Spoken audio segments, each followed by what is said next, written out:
ho! Hello and welcome to this Christmas special episode of Out of Cast, the very last Out of Cast of this year and this decade. I'm Helia the Bluehead with my friend and colleague here. Uncle Nora. Who would believe that we're about to enter a new decade? Can you believe it? Yeah, I'm feeling so old. 2019 passed like really quickly. My back, it's hurting. I mean, it actually 24/7 does, but... Please don't hurt yourself. I'm dead. But let's not get ahead of ourselves because we've got no time to waste. We've got lots and lots of Christmas movies for you to enjoy this holiday, whether you're on your own, just in case you're that kind of person who's alone most of the times and doesn't want to party, or simply for any other reason you're just on your own, just like me. Yeah, just like you. Pat on back. Yeah. Or of course, if you want to enjoy and have a fun watch a fun movie with your family and friends. But before that, let's head to our socials where you can find us. On our Facebook page as Roma 3 Radio, on our Twitter account as Roma 3 Radio, on Instagram as Roma 3 Radio. Remember the 3 is a number, please. And of course, you can listen to our streaming website as radio.uniroma3.ed and on the TuneIn app as Roma 3 Radio. I always messed up. Oh, okay, you can find it as Roma 3 Radio. Thank you so much. And don't forget that listen to our podcast on the website and of course on SoundCloud. In the holidays, it's the best time to listen to our podcast. So get yourself a cup of tea or a cup of coffee, and we'll be back to you very soon. Hello and welcome back. Now we're going to talk about the Home Alone the franchise. So let's start with this one that brings nostalgia to almost everyone and is loved by many people. So the first movie came out in 1990 and tells the story of an 80-year-old boy named Kevin McAllister, played by Macaulay Culkin. Yeah, so he's the youngest of 5 children and his family is about to go on vacation. Yeah, due to some happenings, he is left alone in house, having to deal with a group of thieves. The first movie got 65% of Rotten Tomatoes and became the highest grossing movie of the 1990. Grossing more than 400. Yeah, thank you. 400. I have a dyscalculia, I'm sorry. This movie, without any hesitation, will have a special place in your heart. Yeah. Oh, my, everyone. So it has grossed 476 million, which is like quite a lot. And as for the second movie that came out in 1992, the main cast returned to reprise their role. The plot was somewhat the same, only this time Kevin goes on vacation with his family but misses the flight and mistakenly goes to New York whilst his family flies to Florida, and that's why it's called Home Alone 2, Lost in New York. Now this sequel, although trying to be as good as the first, well, it's just not. But we can't help it, we just love to see cute Kevin on screen having his own adventures. Now it's got 33% on Rotten Tomatoes, unfortunately, but did quite well at the box office, earning about $358 million. 2 fun facts for you. The first one being this installment is on the list of rotten movies we love on the website of Rotten Tomato. And the second is that Donald Trump has a cameo in this movie. So yeah, there you have it. The third installment was made, but it's so bad we're not gonna talk about it. And I bet you don't know there were other installments, but they were either on TV or for home video. But as for future of the franchise, yeah, you go. Oh, thank you. There are so many discussions. One is that the grown Macaulay Culkin might return to reprise his original role, and that's what many people are demanding that in 2020. 2018? I've seen in the future. We are already in 2020. In 2018, it was announced that Ryan Reynolds was attached to produce Stoned Alone, an R-rated take on Home Alone. However, rumors say that a series on Disney Plus is about to come out with a whole different cast and crew. Now, let's talk about all the adaptations of Christmas Carol. But not all of them actually, to be honest, but we've chosen the best ones, the ones that we suggest you to watch. So, Yeah, you know, since our old good fella Charles Dickens published the original first short novel in 1843, there have been lots and lots of adaptation, even during his lifetime, to be honest. So we decided to list the best, even if most of them deserve a special spot. Yes. And yes, I mean even the bad ones, Mrs. Crunch. Yeah. Anyway, let's go. On the first spot, We have A Christmas Carol coming out in 1951, starring Alastair Sim as Scrooge. It may not be the most faithful adaptation of all, but it has become a legend, and let me tell you, Sim deserved an Oscar for his role. he totally did. And on the second spot, we have Muppets Christmas Carol from 1992, and this one is everyone loves it. It's Yeah. a classic. The Muppets meets a live-action actor who plays Scrooge, and It is good. It is good. Good. You gotta watch it. And then in the third place comes A Christmas Carol, which came out in 1999, starring Sir Patrick Stewart as Scrooge. And yes, we know that it doesn't really look like a good casting choice, but oh boy, did he kill it. Like it was even a TV movie. It wasn't even released in Oh, yeah. theaters.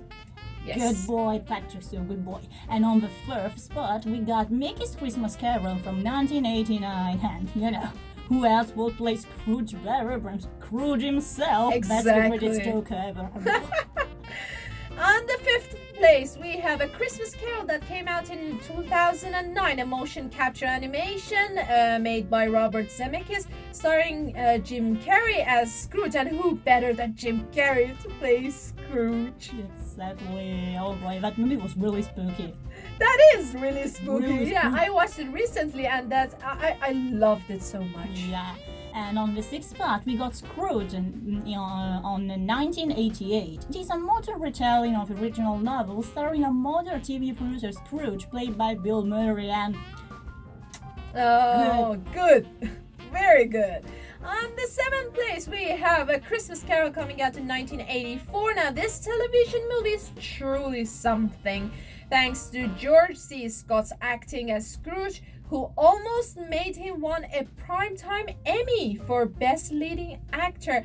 And let's give it a special nod and shout out to the miniseries that's coming to BBC, A Christmas actually Carol. was released yesterday, I think. Yeah, I guess. And Guy Pearce stars as Scrooge, and also Andy Serkis as the ghost for the first night, I guess, the ghost of the past. Well, I think so. I think so. But I just can't wait to see it. I gotta watch it. I so gotta watch it.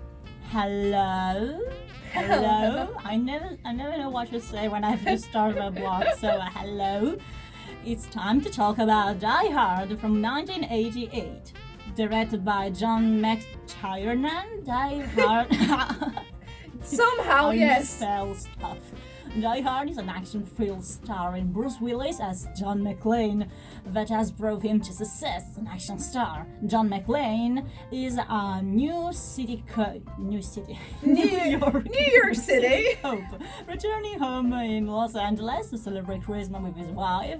But during a party in a skyscraper, a group of terrorists breaks in the building to rob the $640 million. Exactly. You number. got it. I Yeah. So the police forces struggle to resonate with the terrorist chief Hans Gruber, played by Alan Rickman. Rest in peace. He was like Totally. he nailed. I mean, he's the best villain in cinematic history, if not the best, for sure among the best. Yeah, and you know, among the hostages of the movie, there's John McClane. He's the only one who can save the situation. That's the perfect premise for a holly jolly Christmas movie, isn't it? I mean, it's weird because you might think such movie that it's action thriller, There's it's no future. Santa. This is not just. It just doesn't make sense. And it is on our list, but you gotta know that being set during Christmas Eve, Die Hard is technically a Christmas movie. Even more, screenwriter Stephen E. D'Souza declared on Reddit a couple of years ago that Die Hard was always meant to be a Christmas-themed movie, and since then, people on the web started claiming as such, and the movie is based on the novel Nothing Lasts Forever by Roderick Thorpe, and gave birth to many sequels, always starring Bruce Willis as John McClane. At the box office, it was a huge success. It grossed a total of $140 million on a budget of $28 million. Critics didn't really enjoy it, didn't appreciate it at the time, but the public loved it. In time, the retrospective reviews changed the options. Now it has got 93% on Rotten Tomatoes, which makes this movie a classic that you simply cannot miss. And you have to truly see this movie. It's one of the best movies. You gotta watch this on Christmas. You were really struggling to make it end. Hello once more, that's me with my double chin. And say something to the public. Festive sweater. Yeah, and I look like a obese Winx. I don't know. Winx.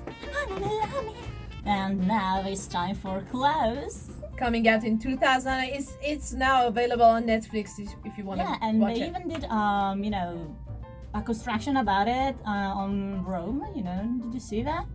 Oh, on Piazza di Venezia. Yep. Yes, I have seen it because Netflix is the sponsor for that tree Spelacchio for this year. For the huge tree in the center of the city. Yep. Yeah, Netflix is the sponsor for that. We call him. It's an him. It's a him. Spelacchio. So, talking about Klaus, after all the new 3D animation movies in the recent years, it's really heartwarming to see something making a classic Formula One directed by Sergio Pablo. Sergio. I'm speaking in French. Oh. So, who also worked on Disney's classic like The Hunchback of Notre Dame, Hercules, and Tarzan. Klaus is a retelling of the legend of Santa Claus, of course. So, the main character is actually Jasper, voiced by Jason Schwartzman, a young postman who is sent to a small town in the North Pole to keep an abandoned post office. Here, a generational hatred between two major families forces the kids to a life of reclusion. But everything changes when Jasper meets Klaus, voiced by J.K. Simmons, an old and alone woodsman with a passion of making toys. Now, as a retelling, the movie adds new and original ideas. Just like the postman role, it takes a job as a more adult situation and plays with it, like inventing the role of the letters for Santa. Also, the family's hatred somehow has a Tim Burton-like aura to it. Probably because of their design. I mean, the character design sometimes reminds you of Tim Burton character designs. Yeah, Tim Burton meets Pixar. Not entirely Pixar. No.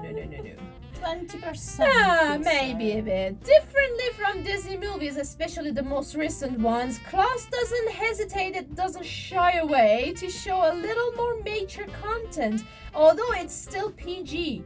And at the same time, it never gives in the politically correctness. The style is very nice, very caricature type, and the painting resembles pastels with a nice choice of colors. One of the best Christmas movies in recent years. We strongly suggest you to watch it. It's available on Netflix and on Rotten Tomatoes. It holds a 92% on Rotten Tomatoes. I gotta say, I watched it yesterday. And move over Toy Story 4 and Frozen 2 and Lion King, whatever. This is the best animation of 2019. And it's such a shame that Golden Globe didn't nominate this animation. It's just beautiful, and as a Christmas movie, it is here to stay, and you just have to watch it. It's so good. I watched it yesterday. I was like, oh my god! I teared up a couple of times. People know I follow lots of animation professionals on Twitter, and they all posted about Klaus, how they made full 3D circles of the characters to animate them like it were a 3D movie, but in traditional way. Yeah, but when you watch it, it doesn't really seem too 3D. It looks like a bit 2D. It's a mix of the two, Oh, it's so beautiful. Yeah, some people compare it to an evolution of Spider-Verse. Oh, yeah. A 3D movie looks like 2D, and 2D movie that wants to look like 3D. Actually, that does make sense, yeah. Sup, that's me. Before talking about the movie that we want to talk about in this block, let's say something, fun fact of the day, let's put it, about Klaus. Oh yeah, I actually want to say that, if Spider-Verse was a 3D movie that wants to look like a 2D movie, Klaus is exactly the opposite. This year we got a 2D movie that worked so much to look like 3D. They used even, 360 degrees, thank you, the degrees to work on the character design, and that's really impressive, and it really shows the hard work we put on it. Yeah, the animation looks astonishing. I mean, truly. I'm an animation fanatic here. I'm sorry, I had to. Yeah. Moving on to our next movie, we want to speak about Elf, coming out in 2003. So let's start with the plot first. After Buddy, played by Will Ferrell, discovers he is a human raised as an elf and surrounded by elves at the North Pole, he decides to travel to New York City to locate his real father. This movie is sweet and funny, but it can't quite seem to make it up its mind whether people should need proof of Santa's existence or not. Some of the jokes in Elf were better than others, and the talent and effort of other actors like James Caan, played by Buddy's biological or real father, Bob Newhart as Buddy's elf father, and Ed Asner as Santa are really cool. The director Jean Favreau, I think. No. It's not French? No, he's American. John Favreau. Yeah. Favreau shows some real talent mixed with humor. It's a 2000 movie, so, some jokes might feel awkward. It's the 2000s, Anyway, Zooey Deschanel nicely shows us the way that Buddy appeals to Jovi's kind and light-hearted sweetness. Peter Dinklage also has a marvelous cameo as a harsh, selfish author of children's book, making his appearance much more than a sight gag. And Pharrell, his lanky coolness has a slightly muddled but imperishable sweetness, and that gives an enduring quality to all characters he plays, including Buddy. Now, Buddy's naive pleasure in the world around him is ultimately almost as endearing to us as it is to almost everyone he meets. Now, Rotten Tomatoes has gave this movie 84%, and it has earned $220.9 million at the worldwide box office on a budget of $33, which is really good. Helia is making a speed paint right now. So let's see what she did today. A bit of hair tie around here. Uh-huh. Show to the world your artwork. Okay, you can see even more of this if you pay to our Patreon account. For 50 euros a month, you get this sketch. Look at that! Look at that! So yeah, if you pay 50 euros to Helia, she will get you a sketch, maybe. It's not for sure. We should make a Patreon account for real. Yeah. Yeah. And now let's go talking about the Grinch adaptations. Yeah, all the Grinch adaptations, which are not so many, but there are a couple of good. They are three, There are three. So the first one, How the Grinch Stole Christmas from 1966, directed and co-produced by Chuck Jones. This adaptation was released in the middle of a giant wave animated special, just like Rudolph, A Charlie Brown Christmas, and Frosty the Snowman, which all have become perennial for the years to come, at least in America. So unlike the other adaptations, this one follows truthfully the original material, bringing an impressive array of talent to be our work that honors Jones' friendship with Chad Gazel, which is Dr. Seuss actually. And the second movie which acts like a remake of the 60s one, How the Grinch Stole Christmas. How original. Even if this version definitely isn't the best around, it has become an icon over the years, especially thanks to Jim Carrey. He's everywhere on Christmas movie. There's always Jim Carrey. So thanks to Jim Carrey's role as the Grinch, he does actually an amazing job to make this movie as absurd and awkward as possible in the good way. In a good way, yeah, of course. But he almost won a Golden Globe for this role after all. Despite everything, the makeup and special effects were really impressive for the time, winning several awards, among which an Oscar. Now, jumping to 2018 with The Grinch. Many doesn't love it. It's rotten on Rotten Tomatoes. But I gotta say it, I love that thing. I didn't. We are the two flips of a coin right now. I love that Grinch. Now, it is produced by Illumination. It's the studio's second take on Dr. Seuss property, the first one being The Lorax back in 2012. This project actually has went through some development hell from there, changing director every single year. Overall, this movie is definitely below the 66s. Of course, I agree on that. And the 2000s as well. Many argue about that, but I'm gonna move over. However, it's worth noticing that the cast is really something. I mean, Illumination managed to gather some really good actors and actresses. Benedict Cumberbatch, my favorite actor. Which, can I say that? Yeah. The producer wanted, Cumberbatch to do a very British accent for the character. But Cumberbatch said, that's bullshit. So he did kind of a mix of British and American accent to please everyone. Yes, the accent is a combination of British and American. It's a mixed bag of both.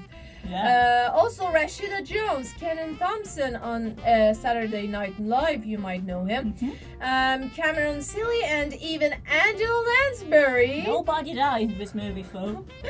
Big cheers to that. The movie's it is good. Especially Benedict Cumberbatch is so good. It's too good. I love it. You can't miss that.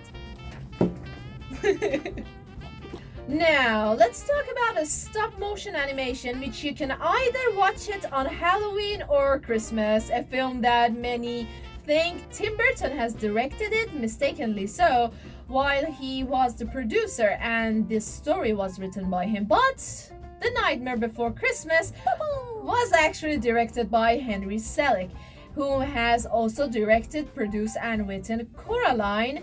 God, I love that movie so much. It's so good. So, the plot is about Jack Skellington, a senator known as the Pumpkin King on Halloween Town, who accidentally through a portal finds his way to Christmas Town and decides to celebrate Christmas instead of Halloween, and there you have it, a mess of beautiful, magnificent one. Oh, and he likes this character, Sally, a ragdoll's cruel-like creation of Finkelstein. Yes. And she's also very fond of Jack. This movie is a dark fantasy that it's kind of impossible to not love. In fact, it just grows on you. The music will stick into your mind for a very long time, and for what we have to thank Danny Elfman, who also provides the singing voice of Jack. The frames are hauntingly amazing. The stop-motion models are really impressive. Yeah, I know, right? Man, it's a movie that's way older than me, and it still holds on to. So sometimes you just want to pause and take a screenshot and simply stare at the screens. It's way too much beautiful, and artistically beautiful. I'm an animation fanatic here, so take my word for granted. I don't know if I'm an animation fanatic, but yeah, you are. But I'm a huge fan. Now, in 1990, Burton made a development deal with Walt Disney Studios. Then Disney released the film through Touchstone Pictures because the studio believed the film would be too dark and scary for kids. Why would no one think about the kids? Then you have the animation from Walt Disney. Anyways, no disrespect to Disney because I'm a Disney fan too. But anyways, the film was met with both critical and financial success, having 95% on Rotten Tomatoes and grossing over $76 million during its initial run. Now, it was nominated for Best Academy Award for Best Visual Effects. Isn't that interesting? Now, a first time for an animated film. Now, the first Oscars for animated feature was in 2002, so that's why it didn't get Best Animated Feature. You're right. The film has since been reissued by Walt Disney Pictures, and did you see that? Disney got it back. Yeah. They found out how good it is. Anyways, and was re-released annually in Disney Digital 3D form from 2006 until 2009, making it the first stop-motion animation feature to be entirely converted to 3D. We're unfortunately towards the end, but before ending this discussion on Christmas movies, here are a few special or honorable mentions. The Holiday, starring Jude Law, Kate Winslet, Cameron Diaz, and Jack Black. Love Actually, the very British one. Yeah, a lot. Very British. Actually, the Holiday is a mixture. Then this Santa Claus, The Polar Express. Which is very nightmarish today. The Polar Express. Polar Express? Is It's it a bit of a uncanny valley of a 3D animation. That's also a 3D animation using motion capture. Yeah. Again, directed by Robert Zemeckis. And a guilty pleasure for many, Jingle All the Way. Oh. Now, let's head to our socials where you can find us. On our Facebook page as Roma 3 Radio, on our Twitter account as Roma 3 Radio, on Instagram, Sapiens. Oh, come on, you always make that joke. Yeah, sorry. Roma 3 Radio, and you can listen to us through our streaming website as radio.uniroma3.it, and on the TuneIn app as Roma 3 Radio. You can of course listen to us on our SoundCloud now, and Yes. what else? SoundCloud and our streaming website. You can also find the podcast on our website. Please listen to us, we're really cute. Yeah, listen to us in the holidays. It's the best way to, spend the holidays learning something from movie industry, film industry, movies, everything. So, this has been the last Out of Cast on 2019 and the last one of the decade. Unbelievable, right? But before saying goodbye, we have our other group member with us, Said's joining us. Say hi. And here is the series. Yes, Said the Hello, serious. Side, the serious man. Hello, he How are is. you? Yeah. Oh, I'm good. Everything okay? Yeah, I'm sweating right now. It's very hot here. He's Yeah, joined I wanted us. to thank you for all of the text and speeches that you made in this year. And also I want to wish a very nice and different Christmas for all of our audience. But thank you so much, Said. Thank you for joining us. You're so kind with your kind wishes. Thank you so much. Thank you. Okay. And so we also thank our other group member who couldn't be with us today, Julio. He couldn't make it to come today. Yeah, he's a very busy guy. Yeah, he is. And a very talented writer in our group. And also thank to our directors today, Julia. And Hi, Julia. special shout out to Alessandro. We hope you've enjoyed today's show and hope that you'll have the best holiday and a happy, jolly Christmas and New Year to you all. I tried to make it. Yeah. I tried. Happy Christmas to everyone. Yay.